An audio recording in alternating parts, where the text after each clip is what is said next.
इस deep dive में स्वागत है। आज हम 23 फरवरी 2026 के सबसे महत्वपूर्ण करंट अफेयर्स और स्टैटिक जीके का बहुत गहराई से विश्लेषण करने वाले हैं। हाँ, और देखिए आज हमारे पास जो मटेरियल है वो सिर्फ रोज के खबरें नहीं है। ये उन सभी के लिए एकदम एग्जाम रेडी फैक्ट्स और डीप कॉन्सेप्ट्स का खजाना है जो इन विषयों का अध्ययन कर रहे हैं। बिल्कुल, मेरा मानना है कि इस चर्चा का उद्देश्य सिर्फ ऊपरी जानकारी देना नहीं है। हम हर एक फैक्ट के पीछे का लॉजिक समझेंगे।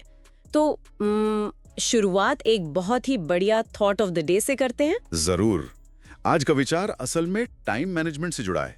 कहा गया है कि समय ही सबसे बड़ा धन है और आज का परिश्रम ही भविष्य का सुख है। यानी आलस्य छोड़ो, प्रोक्रेस्टिनेशन नहीं करना है। Invest your time, harvest success. मैं हमेशा सोचती हूँ कि ये बात सुनने में कितनी सिंपल लगती है, पर लागू करना उतना ही मुश्किल है। ठीक है। और अगर इसका थोड़ा साइकोलॉजिकल विश्लेषण करें तो प्रोक्रेस्टिनेशन असल में टाइम की नहीं, इमोशंस को मैनेज करने की प्रॉब्लम है। जब कोई टॉपिक मुश्किल लगता है तो दिमाग उससे भागता है। हाँ, और यही पर डिसिप्लिन काम आता है। जो लोग अपने समय को एक इन्वेस्टमेंट की तरह देखते हैं, उन्हें ही फाइनल रिजल्ट्स में वो हार्वेस्ट देखने को मिलता है। एग्जैक्टली। और इस समय के सही निवेश के साथ ही हम अपने पहले बड़े टॉपिक पर आते हैं जो हेल्थ सेक्टर और नेशनल सिक्योरिटी दोनों से जुड़ा है, स्वदेशी टीडी वैक्सीन। राइट। केंद्रीय स्वास्थ्य मंत्री ने हाल ही में इस वैक्सीन को लॉन्च किया है। ये टिटेनस और अडल्ट डिफ्थेरिया के लिए है। इसे हिमाचल प्रदेश के कसौली में सेंट्रल रिसर्च इंस्टीट्यूट यानी CRI में बनाया गया है। देखिए, इस खबर में सबसे बड़ा कीवर्ड है स्वदेशी। टेटेनस और डिफ्थेरिया दोनों ही बहुत खतरनाक बैक्टीरियल इन्फेक्शंस हैं। टेटेनस सीधा नर्वस सिस्टम पर अटैक करता है, जिससे लॉकचॉ हो जाता है। ओह, मतलब जबड़े लॉक हो जाते हैं। हाँ, और डिफ्थेरिया गले में एक मोटी लेयर बना देता है, जिससे सांस लेना मुश्किल हो जाता है। अब CRI कसौली की बात करें तो ये इंस्टीट्यूट 1904 से काम कर रहा है, 1 सदी से भी ज्यादा पुराना। तो वहाँ इसका टोटली इंडिजिनस रूप से बनना ये बताता है कि हम ग्लोबल सप्लाई चेन्स पर अपनी निर्भरता कम कर रहे हैं। बिल्कुल। पेंडेमिक ने यही तो सिखाया है कि क्रिटिकल मेडिसिन के लिए दूसरे देशों पर डिपेंड रहना कितना बड़ा रिस्क है। आत्मनिर्भरता आने वाले समय की दिशा तय करती है। सही पॉइंट है।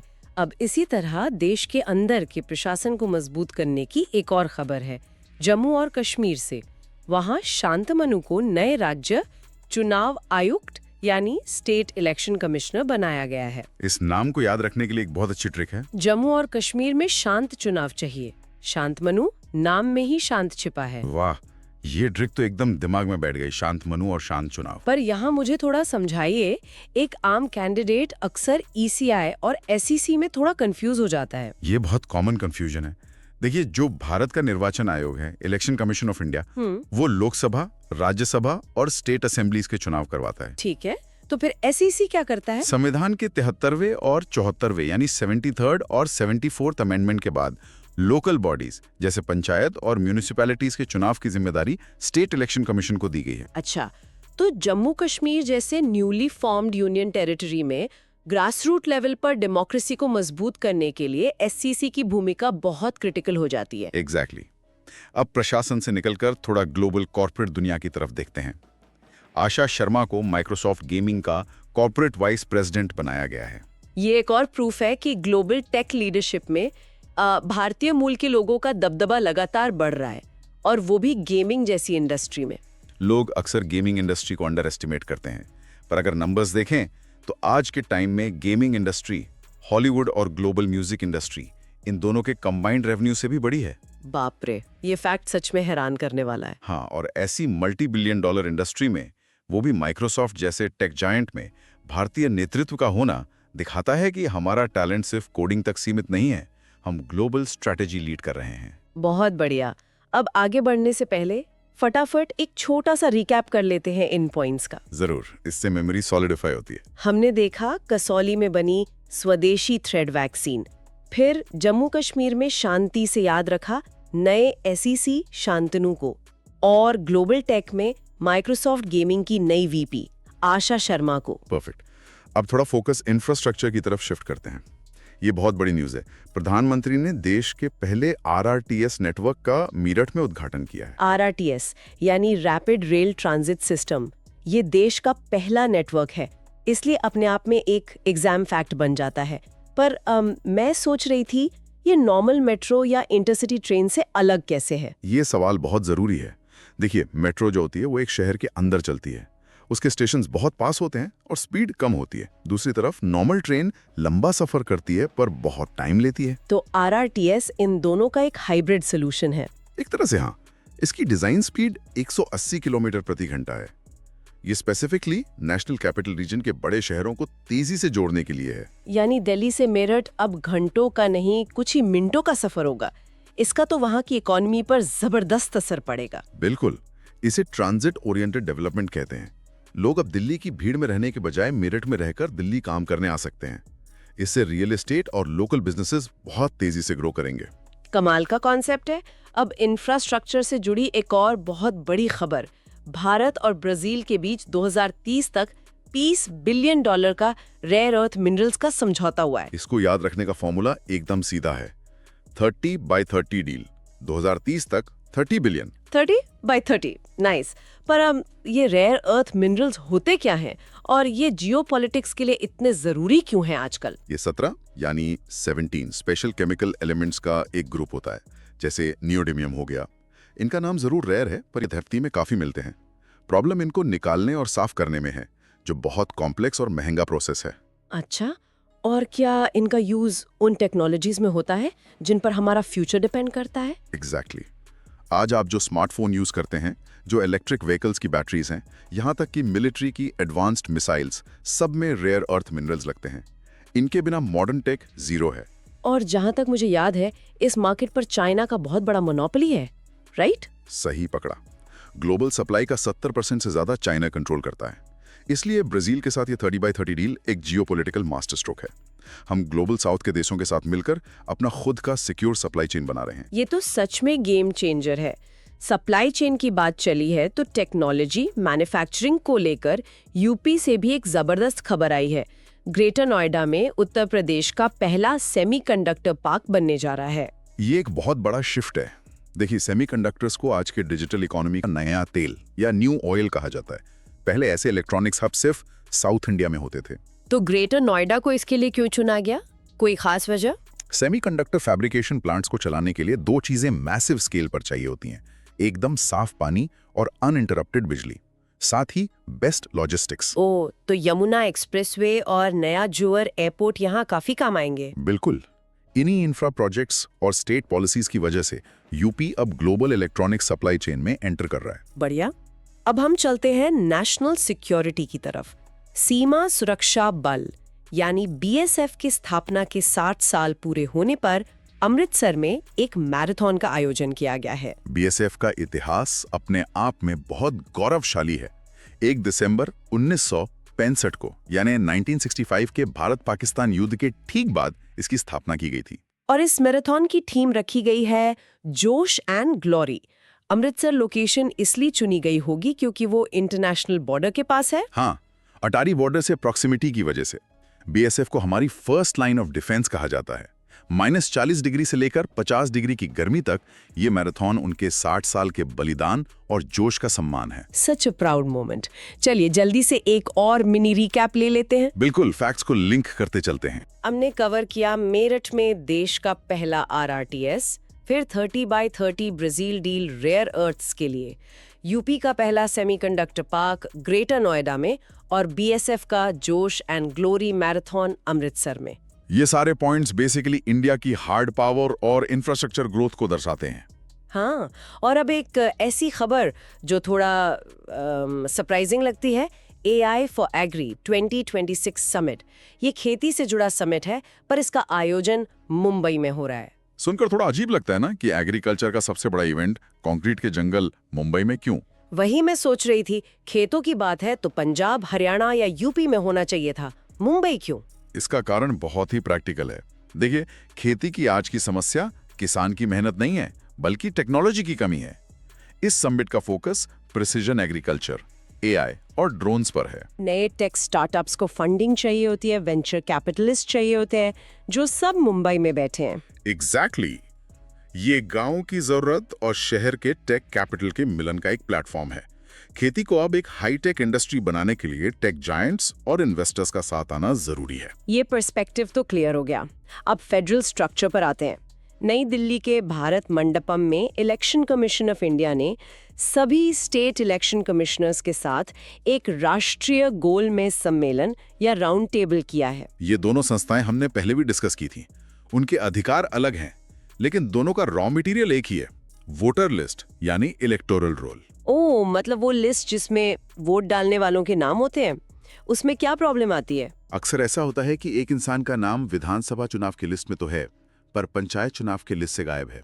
इस राउंड टेबल का मेन एजेंडा यही था कि डेटा शेयरिंग को स्टैंडर्डाइज किया जाए ताकि डुप्लीकेशन और एरर्स खत्म हो, जिससे अल्टीमेटली चुनाव और ज्यादा ट्रांसपेरेंट हो सके। अच्छी पहल है। अगली खबर इंटरनल सिक्योरिटी के फ्रंट से है और ये सच में एक हिस्टोरिक विन है। बिहार को ऑफिशियली नक्सल फ्री स्टेट घोषित कर दिया गया है। लेफ्ट विंग एक्सट्रीमिज्म या नक्सलवाद डेकेड से भारत की एक बहुत बड़ी इंटरनल सिक्योरिटी चैलेंज रही है। इस मुद्दे को न्यूट्रल होकर समझना पड़ेगा कि इसका जन्म हुआ क्यों था। जिधर तक मैं समझती हूँ, इसकी शुरुआत शोषित वर्गों, रिसोर्सेज पर कब्जे और विकास की कमी के कारण हुई थी। सही कहा। बिहार एक लंबा समय तक इस हिंसा का केंद्र रहा, पर अब इसका नक्सल मुक्त होना बताता है कि एक तरफ सिक्योरिटी फोर्सेस के कंटिन्यूअस ऑपरेशंस और दूसरी तरफ गवर्नमेंट का वहां सड़कें और स्कूल्स पहुंचाना, ये ड्यूअल स्ट्रेटेजी काम कर गई।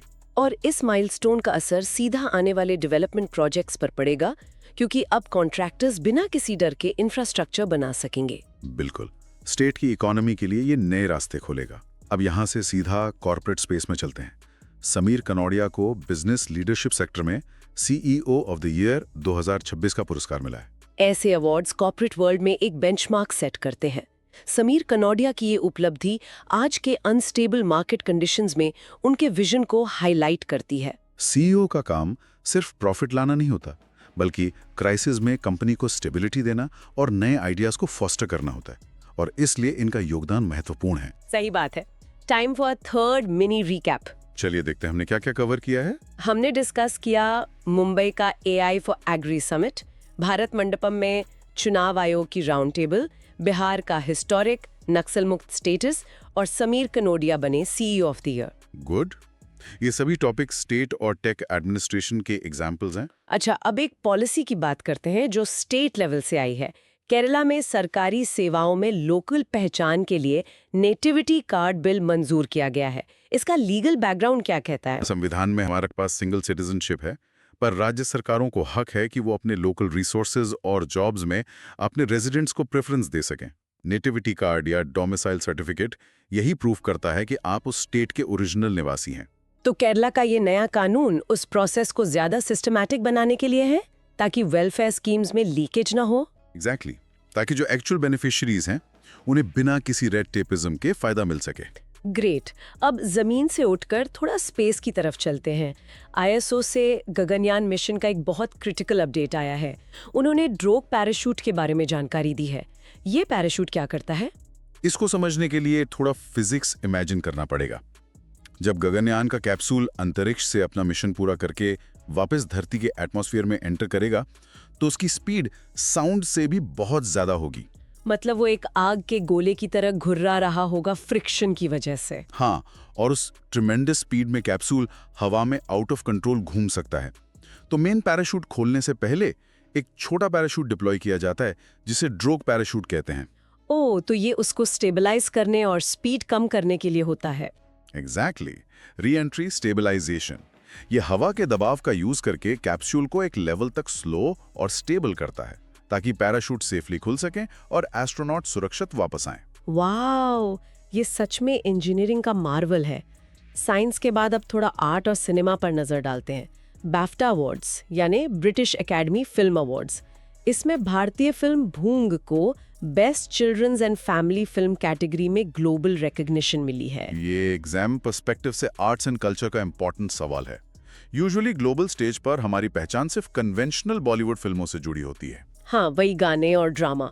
पर भूंग जैसी रीजनल और मीनिंग ड्रिवन फिल्म का वहां तक पहुंचना सॉफ्ट पावर का बहुत अच्छा एग्जाम्पल है। बिल्कुल, जब एक देश की कल्चर और आर्ट्स को दुनिया में रिस्पेक्ट मिलती है, तो उसकी ग्लोबल इन्फ्लुएंस ऑटोमेटिकली बढ़ती है। यही सॉफ्ट पावर डिप्लोमेसी है। सही कहा। चलिए अब इस ब्लॉग का आखिरी रिकैप कर लेते हैं। जरूर। केरला का nativity card bill local benefits के लिए, इसरो का री एंट्री स्टेबलाइज करने वाला ड्रोग पैराशूट और बाफ्टा में धूम मचाती फिल्म बोंग। Very crisp.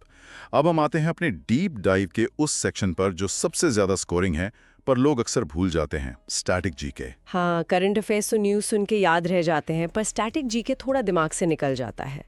तो पहला फैक्ट है 71वां संविधान संशोधन यानी 71st अमेंडमेंट। इसने 8वीं अनुसूची में 3 भाषाएं जोड़ी थीं। और इसको याद रखने की ट्रिक हमने पहले भी बताई थी, माँ ना को। माँ ना को, माँ से मणिपुरी, ना से नेपाली और को से कोंकणी। ये 8वीं अनुसूची यानी 8th शेड्यूल से जुड़ी हैं। ये अमेंडमेंट दिखाता है कि संविधान कैसे कल्चरल इंक्लूजन करता है। सही एनालिसिस। कोंकण तट से लेकर नॉर्थ ईस्ट तक की भाषा को कॉन्स्टिट्यूशनल रिकॉग्निशन देना, डाइवर्सिटी को सेलिब्रेट करना है। अब आते हैं 7वीं अनुसूची यानी 7th शेड्यूल पर। यहाँ एक कॉन्सेप्ट है जो डायरेक्ट एग्जाम में ट्रिक क्वेश्चन बनता है। वो सिटीजनशिप वाला पॉइंट ना, कि नागरिकता यूनियन लिस्ट का हिस्सा है, स्टेट लिस्ट का नहीं। एग्जैक्टली। देखिए, अमेरिका में डुअल सिटीजनशिप होती है, देश की अलग, स्टेट की अलग, पर भारत में हम सिर्फ सिंगल सिटीजनशिप फॉलो करते हैं। इसलिए इस पर कानून बनाने का एक्सक्लूसिव राइट सिर्फ और सिर्फ पार्लियामेंट यानी केंद्र सरकार के पास है। मतलब कोई भी स्टेट गवर्नमेंट सिटीजनशिप पर ना तो कानून बना सकती है और ना ही उसे बदल सकती है। एग्जाम में कैंडिडेट्स को ध्यान रखना है कि स्टेट लिस्ट ऑप्शन टिक ना करें। बिल्कुल सही वार्निंग है। अब ईसीआई पर दोबारा आते हैं उसके स्टैटिक पार्ट के लिए। आर्टिकल 324 अनुच्छेद 324, जिसके तहत इलेक्शन कमीशन ऑफ इंडिया का गठन होता है। ये उसे एक स्वतंत्र कॉन्स्टिट्यूशनल बॉडी बनाता है। संविधान इस आर्टिकल के जरिए ईसीआई को चुनाव के कंट्रोल, डायरेक्शन और सुपरिटेंडेंस की असीमित ताकत देता है। इसका इंडिपेंडेंट होना ही हमारी डेमोक्रेसी का रक्षा कवच है, ताकि वो सरकार के दबाव में काम ना करे। Perfectly explained. एक और छोटा फैक्चुअल पॉइंट है स्पोर्ट्स जीके से, एथलेटिक्स फेडरेशन ऑफ इंडिया के बारे में। हाँ, ये एथलेटिक्स की एपेक्स बॉडी है और इसका हेडक्वार्टर्स न्यू दिल्ली में है। ऐसे facts directly match the following questions में आते हैं। ठीक है, और अब स्टैटिक जीके का आखिरी और बहुत ही ग्रैंड हिस्टोरिकल पॉइंट, 1526 यानी 1526 का पानीपत का प्रथम युद्ध, बाबर और इब्राहिम लोधी के बीच। इस युद्ध का रिजल्ट तो सबको पता है, मुगल साम्राज्य की स्थापना। लेकिन डिटेल में जाएं तो समझ आएगा कि लोधी के पास हजारों हाथी और विशाल सेना थी, फिर भी वो हारा क्यों? बाबर की मिलिट्री स्ट्रेटजी के कारण। सही। बाबर ने 2 चीजें पहली बार इतने मैसिव स्केल पर यूज की थी।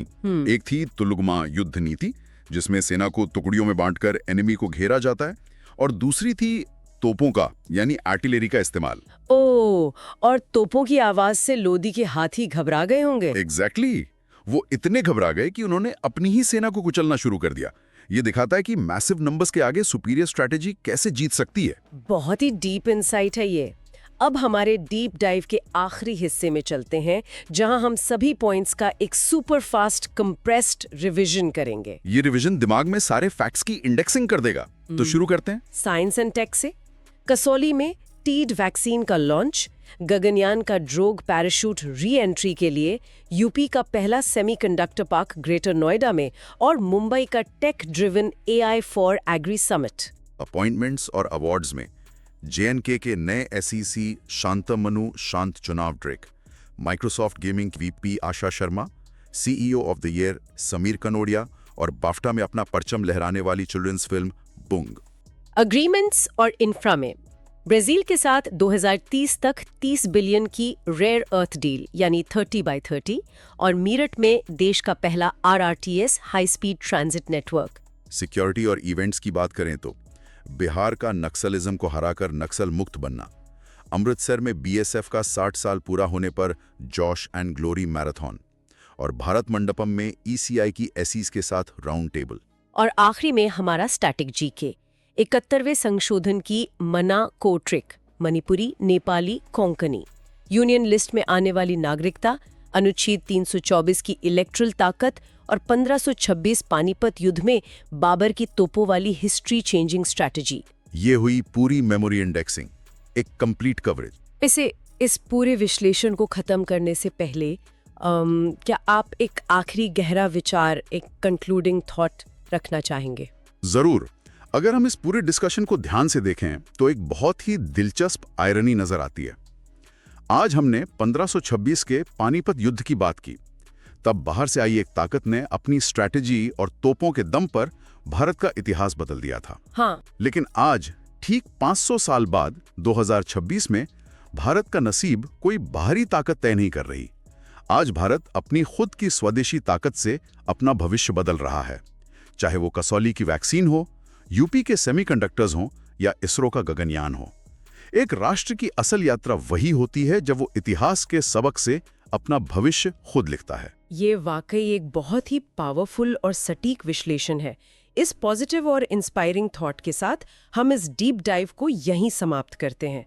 मुझे उम्मीद है कि इन फैक्ट्स और उनके पीछे की कहानियों को समझकर सुनने वालों की तैयारी और भी मजबूत होगी। बिल्कुल, कॉन्सेप्ट्स क्लियर हों तो फैक्ट्स खुद याद हो जाते हैं। सही कहा।